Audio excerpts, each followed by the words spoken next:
नमः संस्कृताय मित्रों, मैं टीम स्टार क्लासेस से आशीष तिवारी एक बार पुनः आप सभी लोगों का हार्दिक स्वागत करता हूं। साथियों, जैसा कि आपने पिछली वीडियो में सत्र सानच प्रत्यय के बारे में आपसे हमने चर्चा की थी और जो है सत्री और सानच ये आपकी जो है कृदंत प्रत्यय के अंतर्गत आने वाले वर्ण थे, प्रत्यय थे। और अब आपको सत्र सानच के बाद दूसरे नंबर पर अक्त्वा और लेप प्रत्यय के बारे में आपसे हम बात करने के लिए पुनः उपस्थित हुए हैं। चलिए आज हम कृदंत प्रत्यय के दूसरे भाग अक्त्वा और लेप प्रत्यय के बारे में समझते हैं और इसके बाद समस्त जितने भी उसके अंतर्गत भाग हैं उनको हम देखते हैं। चलिए देखते हैं अक्त्वा और लेप प्रत्यय के बारे में। इसको जो है पूर्वकालिक क्रिया भी कहते हैं अक्त्वा और लेप प्रत्यय को। इसका अर्थ है कर या करके। क्लियर। चलिए अब आगे देखते हैं पूर्वकालिक क्रियाओं के साथ। पूर्वकालिक यानी पहले की जो क्रिया हुई हैं उनके साथ अक्त्वा तथा लेप प्रत्ययों का प्रयोग किया जाता है। इससे बने हुए सभी लिंगों में समान होते हैं। इससे बने हुए रूप सभी लिंगों में समान होते हैं तथा अव्यय की तरह कार्य करते हैं। क्लियर। चलिए अब देखते हैं अक्त्वा प्रत्यय के बारे में। यह केवल धातुओं के साथ जुड़ता है। इसमें त्वा शेष बचता है। ध्यान से समझिएगा, इसमें क्या बचता है तो त्वा शेष बचता है, यानी का जो है आपका खत्म हो जाता है। क्लियर। अब देखते हैं आगे। इसके कुछ उदाहरण आपके समक्ष हम रख रहे हैं। जैसे पठ धातु में अक्त्वा प्रत्यय हम लगाएंगे तो बनेगा ये आपका पठित्वा। क्लियर। ध्यान से समझिएगा, पठ धातु है। क्लियर। और उसमें अक्त्वा प्रत्यय हम लगाएंगे तो क्या बनेगा आपका पठित्वा। देखिए अब इसमें त्वा शब्द लगा है कि नहीं, त्वा वर्ण लगा है कि नहीं। वही चीज़ जो है पठ धातु में त्वा जो हम जोड़ देंगे यानी अक्त्वा प्रत्यय तो पठित्वा बन जाएगा। उसी तरह आपका है गम धातु में अक्त्वा प्रत्यय लगाएंगे तो गत्वा बनेगा। भू धातु में अक्त्वा प्रत्यय लगाएंगे तो भूत्वा बनेगा। दृश्य धातु में अक्त्वा प्रत्यय लगाएंगे तो दृष्टवा बनेगा। और आपको बता दें ये दृष्टवा जो है दृश्य धातु जो कि अक्त्वा प्रत्यय लगने से आपका बना है दृष्टवा। ये आपका प्रश्न आ चुका है आपके एग्ज़ाम में। और आगे आपका लभ धातु में अक्त्वा प्रत्यय लगाएंगे तो लब्ध्वा बनेगा। बद में बद धातु, बद मतलब होता है बोलना। क्लियर। में अक्त्वा प्रत्यय लगाएंगे तो ये हो जाएगा उदित्वा। क्लियर। इसका रूप जो है चेंज हो जा रहा है। एक जो है व्याकरण शास्त्री जो थे उसको जो है गम बद धातु को जो है जब अक्त्वा प्रत्यय लगाएंगे तो पूरा जो है इसका शब्द ही चेंज हो जाएगा उदित्वा। तो ये हम आप नहीं कर पाएंगे। ये हमारे व्याकरण शास्त्री ने बद धातु में अक्त्वा प्रत्यय लगाने से उदित्वा उन्होंने निर्मित किया है, ना कि हमने किया है। क्लियर। चलिए अब आगे देखते हैं लेप प्रत्यय।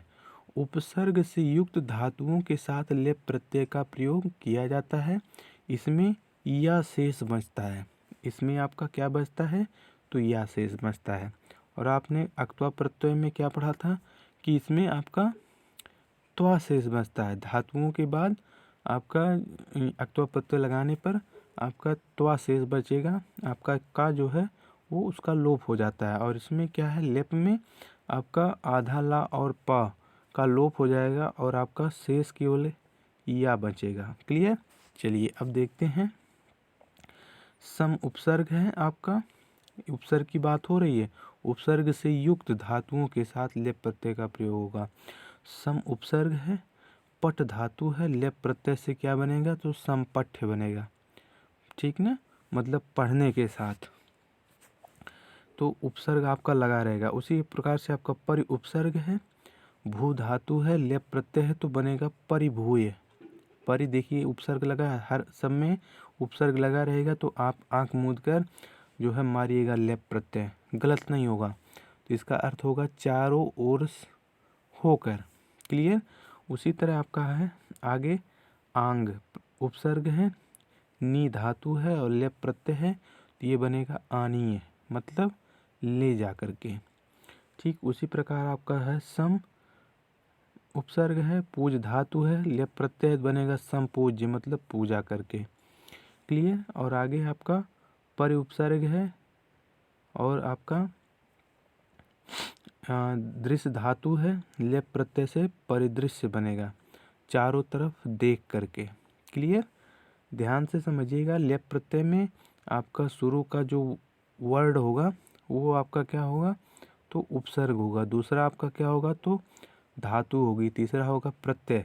उसी में सम, अब देखिए उपसर्ग में आपका क्या है, तो उप उपसर्ग है, ह्री धातु है, ह्री मतलब हरण करना, और लेप प्रत्यय से बनेगा उपहृत्य, यानी हरण करना। क्लियर। चलिए अब आगे देखते हैं हम। आगे आपका है तुमुन प्रत्यय। तुमुन प्रत्यय के बारे में हम देखते हैं, इसके फैक्ट के बारे में। तीसरा आपका है तुमुन प्रत्यय। पहला आपने सत्र सानच पढ़ा, दूसरा आपने अक्त्वा और लेप के बारे में पढ़ा, और तीसरा आपका सामने है तुमुन। तुमुन का मतलब तुमसे है, मतलब के लिए, के लिए इसका निर्देशांक है। अब देखते हैं आगे इसके परिभाषा को समझते हैं। जिस क्रिया के लिए कोई क्रिया की जाती है, मतलब कोई काम के बदले कोई काम करना। ध्यान समझिएगा, मतलब क्रिया के लिए कोई क्रिया की जाए, उस पूर्व क्रिया में तुमुन प्रत्यय का हम प्रयोग करते हैं। इससे बने हुए सभी लिंगों, इससे बने हुए रूप सभी लिंगों में समान होते हैं तथा अव्यय की तरह कार्य करते हैं। क्लियर। चलिए अब देखते हैं कैसे। पट धातु है, तुमुन प्रत्यय है, तो ये क्या बनेगा, पठितुम। क्लियर। अभी हमने आपसे क्या कहा कि यहाँ तुम शेष बचता है, ध्यान से समझिएगा। तुमुन में तुम शेष बचेगा, और पट धातु में तुमुन प्रत्यय लगाएंगे तो जो है आपका पठितुम हो जाएगा। उसमें गम धन तुमुन, तो ये हो जाएगा गंतुम। तुम आ रहा है ना, तो वही चीज़ है, आपको बता दें तुमुन प्रत्यय में तुम शेष बचेगा। उसी प्रकार आपका पच धन तुमुन प्रत्यय, तो पक्तुम हो जाएगा, पकाने से। श्रु धन तुमुन, श्रोतुम मतलब सुनने से हो जाएगा।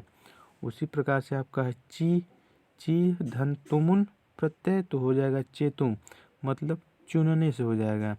जी धन तुमुन प्रत्यय, तो हो जाएगा जेतुम, मतलब जीतने से है। क्लियर। चलिए अब आगे देखते हैं हम तब्यत या अनियर प्रत्यय। अब इसको देखते हैं। तब्यत और अनियर प्रत्यय का जो है चाहिए के अर्थ में प्रयोग किया जाता है विधिलिंग लकार में। क्लियर। और भविष्य के अर्थ में लिट लकार, और आज्ञा के अर्थ में लोट लकार का हम प्रयोग करते हैं। उसके बाद है के अर्थ में तब्यत तथा अनियर। तो के अर्थ में मतलब क्या, तो चाहिए के अर्थ में, भविष्य काल के अर्थ में, और आपका आज्ञा के अर्थ में, माफ कीजिएगा भविष्य के अर्थ में जो है तब्यत और अनियर का प्रयोग किया जाता है। इससे बने हुए रूप पुल्लिंग में राम की तरह, स्त्री में रमा की तरह, और नपुंसक लिंग में फल की तरह चलते हैं। क्लियर। चलिए अब देखते हैं तब्यत प्रत्यय में। इसमें आपका क्या है, तो तब्य शेष बचता है।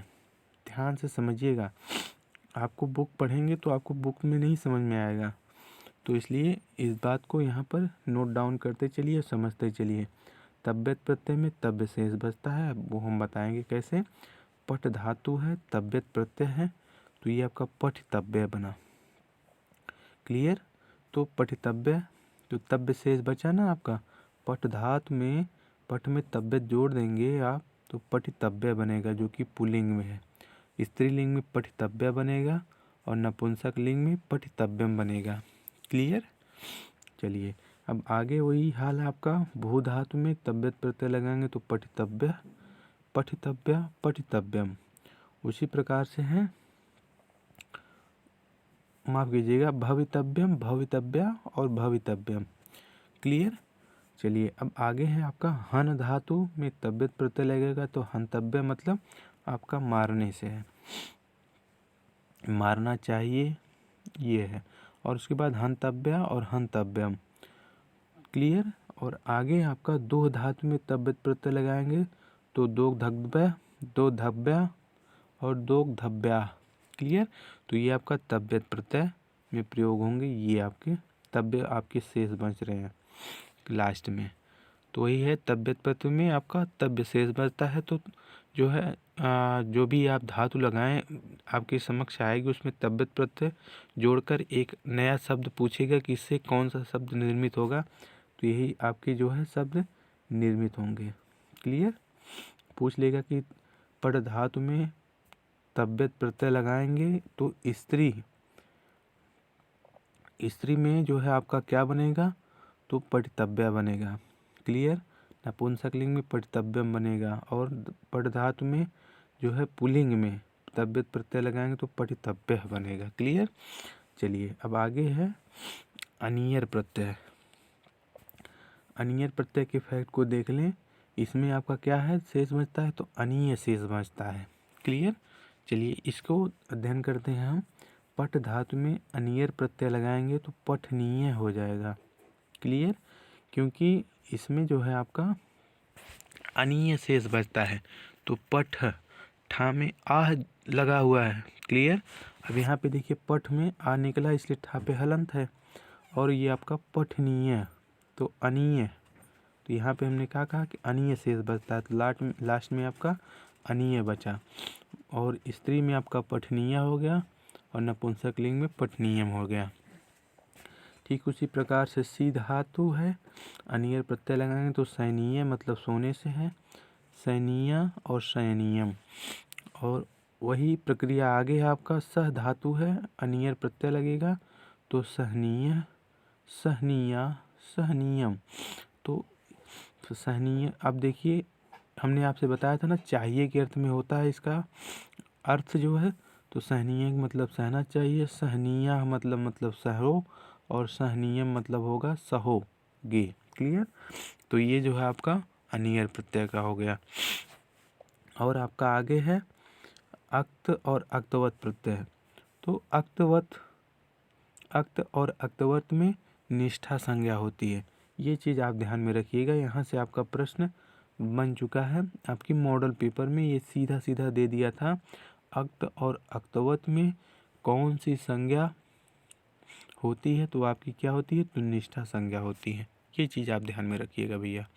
चलिए अब आगे देखते हैं। अक्त और अक्तवत प्रत्यय का प्रयोग लंग लकार भूतकाल में किया जाता है। अक्त और अक्तवत प्रत्यय का प्रयोग लंग लकार भूतकाल में किया जाता है, ये भी आप नोट डाउन कर लीजिएगा। पूछेगा आपसे अक्त और अक्तवत प्रत्यय में किस काल का प्रयोग किया जाता है, तो लंग लकार में भूतकाल, मतलब लंग लकार का मतलब ही होता है भूतकाल।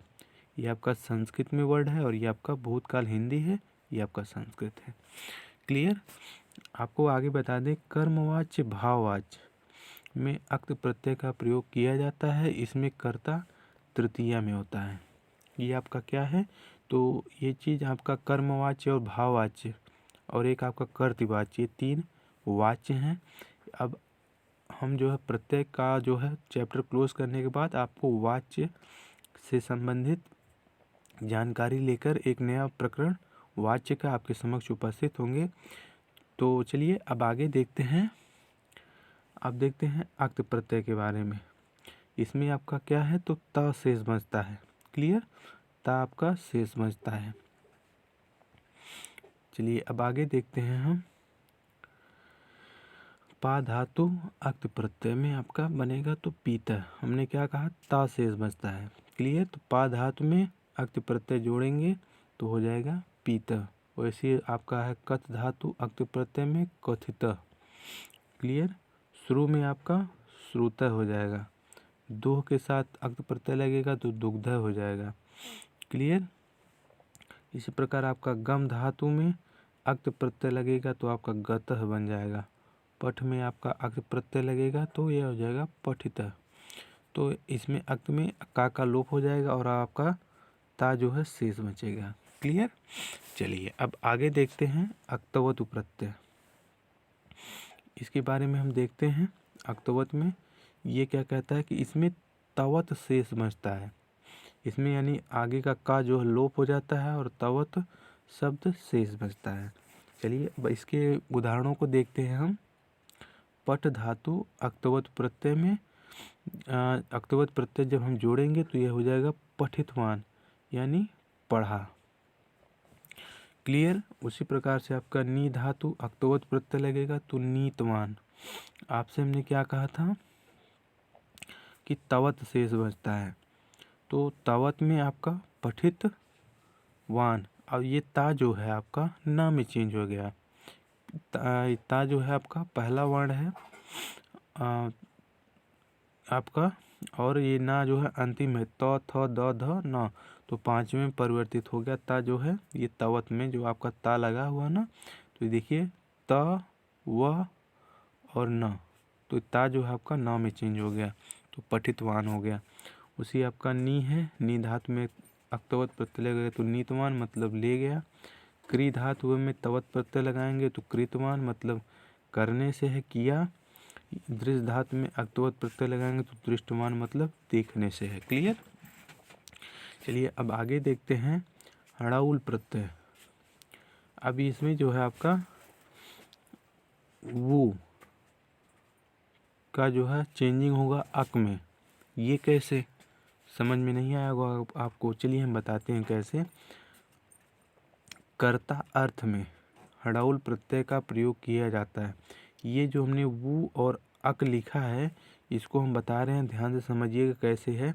इसमें ला और ड़ा का जो है लोप हुआ है और आपका बचा क्या, वो।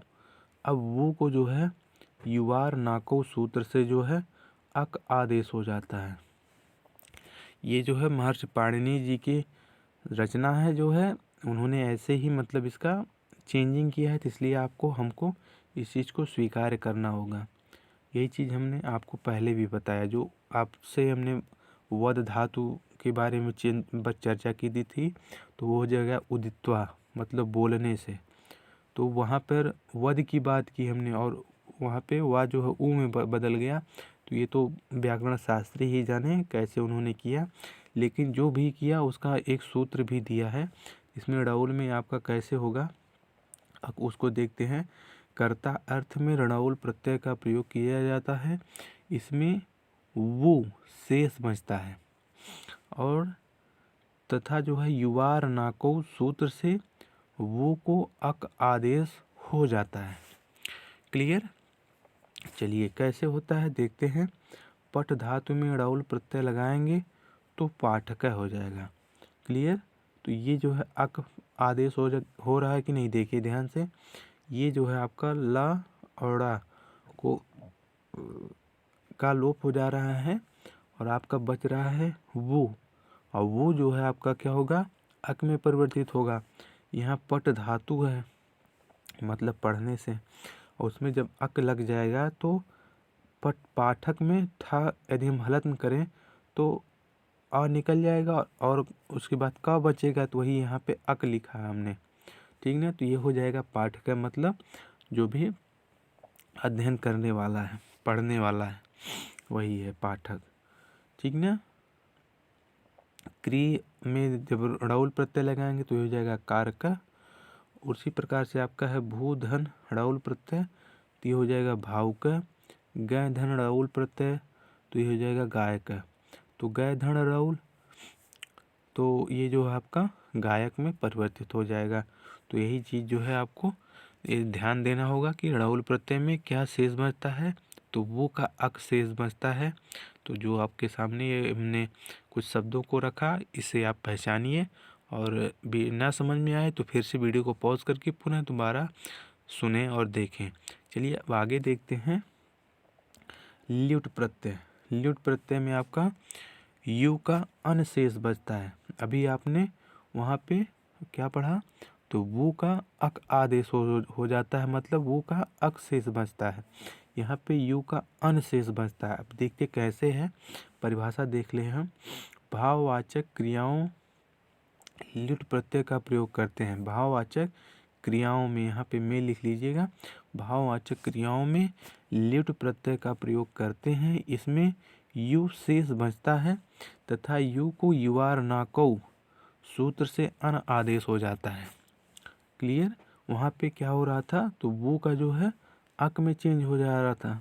ये ठीक उसी प्रकार से यहाँ पर क्या है, तो यू का जो है अन में आदेश हो जा रहा है।